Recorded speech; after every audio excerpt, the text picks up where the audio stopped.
Confia teus cuidados ao Senhor, e Ele há de ser o teu sustento. É por isso que eu digo na angústia: quem me dera ter asas de pomba e voar para achar um descanso. Fugiria então para longe e me iria esconder no deserto. Acharia depressa um refúgio contra o vento, a procela, o tufão. Ó Senhor, confundi as más línguas. Dispersai-as, porque na cidade só se vê violência e discórdia. Dia e noite circundam seus muros. Lança sobre o Senhor teus cuidados, porque Ele há de ser teu sustento e jamais irá permitir que o justo para sempre vacile. Confia teus cuidados ao Senhor, e Ele há de ser o teu sustento. A amizade com o mundo é inimizade com Deus. Assim, todo aquele que pretende ser amigo do mundo torna-se inimigo de Deus. Como ensinava Santo Agostinho, o amor ao mundo corrompe a alma. O amor ao Criador do mundo a purifica. Amando a Deus, nos tornamos divinos. Amando ao mundo, nos tornamos mundanos. Na primeira leitura, São Tiago desmascara com palavras duras aqueles que na comunidade criam divisão e não paz. O apóstolo está inquieto com os conflitos que surgem nas comunidades cristãs. Por isso ele lança as seguintes perguntas: de onde vêm as guerras? De onde vêm as brigas entre vós? Não vem justamente das paixões que estão em conflito dentro de vós? Cobiçais, mas não conseguis ter. Matais e cultivais inveja, mas não conseguis êxito. Brigais e fazeis guerra, mas não conseguis possuir. Segundo São Tiago, a primeira causa da discórdia entre os cristãos é essa busca pelo prazer desenfreado, esse gosto pela avareza, o desejo dos bens materiais. De onde vêm as guerras? De onde vêm as brigas entre vós? Não vem justamente das paixões que estão em conflito dentro de vós? O egoísmo, o egocentrismo, a egolatria, a cobiça, o desejo desenfreado por bens materiais, tudo isso são instintos que lutam dentro de cada ser humano. Tudo começa no fundo do nosso coração.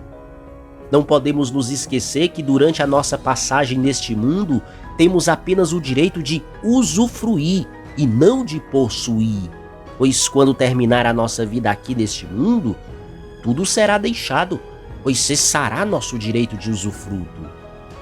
A segunda causa dos conflitos entre os cristãos é a inveja, que consiste em desejar o que é possuído pelo próximo e para obtê-lo, o próximo é atacado, é agredido verbalmente ou até mesmo fisicamente.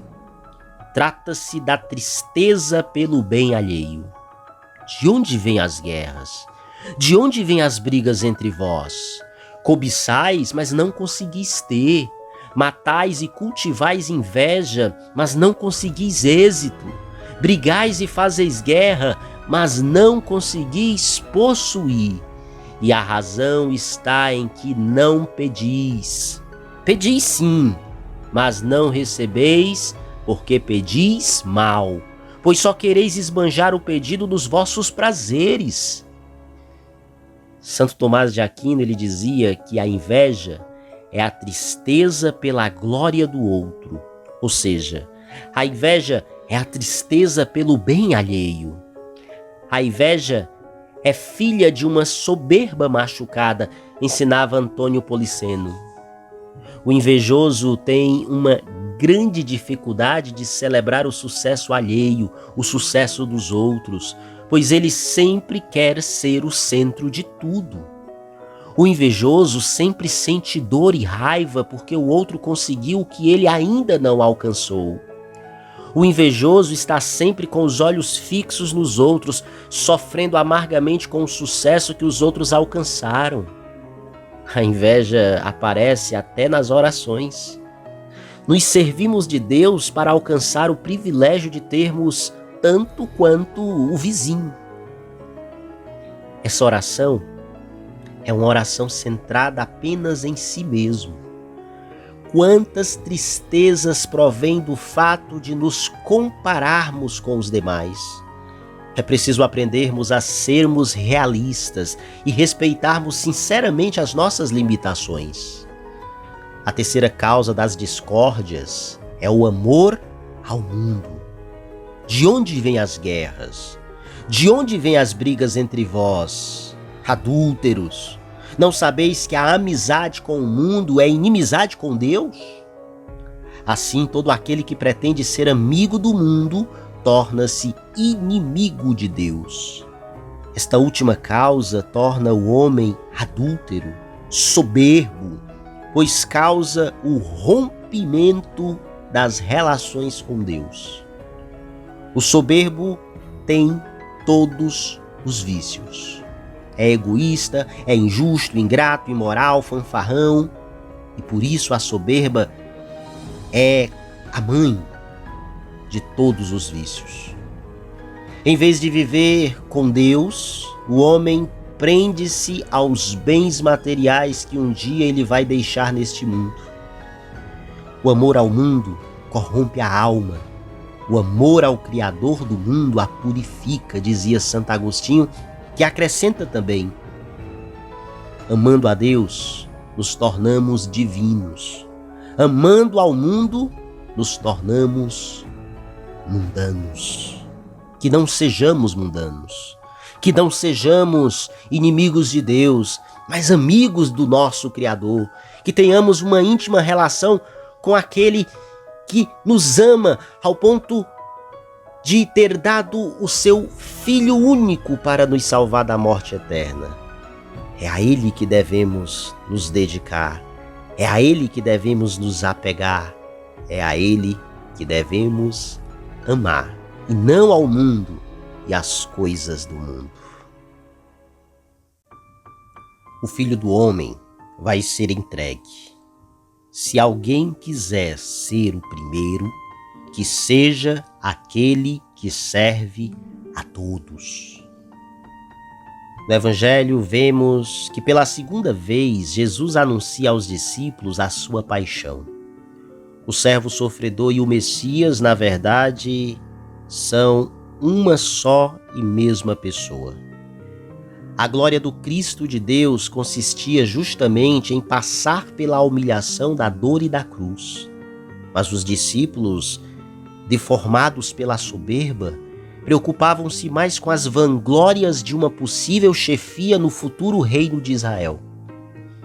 Eles ainda não compreendiam a verdadeira missão de Cristo e em que consistia segui-lo. Por isso, começaram a discutir acerca de quem é o maior. Ao entrarem em casa, o Senhor pergunta aos discípulos: que discutis pelo caminho? Jesus sabia que haviam discutido sobre quem seria o maior no reino de Deus.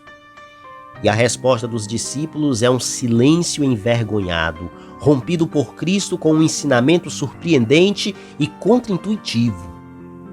Jesus não lhes diz que nenhum de vós por arrogância queira ser o primeiro, mas, olhando para os discípulos, diz o seguinte: se alguém quiser ser o primeiro, que seja o último de todos. É interessante que Jesus não lhes repreende o desejo de ser grandes no reino de Deus, porque todos são chamados à perfeição no amor e ao crescimento em santidade. Por isso ele os estimula a buscar a grandeza espiritual, mas sob uma condição: que aquele que quiser ser o primeiro, seja também o último, como aquele que serve a todos. Cristo, mesmo sendo Filho de Deus por natureza e, portanto, o princípio e fim de todas as coisas, fez-se escravo de todos e por sua humilhação mereceu ser elevado acima de todas as coisas também segundo a humanidade. E o seu rebaixamento humilde é o modelo que devem seguir todos os que querem a verdadeira grandeza, que é reinar com Deus no céu por tê-lo servido nos irmãos na terra. Jesus, pondo no meio deles uma criancinha, ensina-lhes a necessidade da humildade. Para diante de Deus sermos grandes, precisamos confessar a nossa pequenez. O que agrada a Deus em minha pequena alma é que eu ame a minha pequenez, dizia Santa Teresinha do Menino Jesus. Peçamos a Deus que nos conceda mais dessa virtude que nos leva a reconhecer a verdade da nossa miséria e a justiça de sermos tratados com desprezo, pois por nós mesmos não somos senão nada e pecado. Que, ajudados pela graça, assumamos a luta ferina contra a nossa tendência para o orgulho, tendo sempre os olhos postos fixos em Cristo, em Jesus, o Deus feito homem. Louvado seja o nome de nosso Senhor Jesus Cristo, para sempre seja louvado.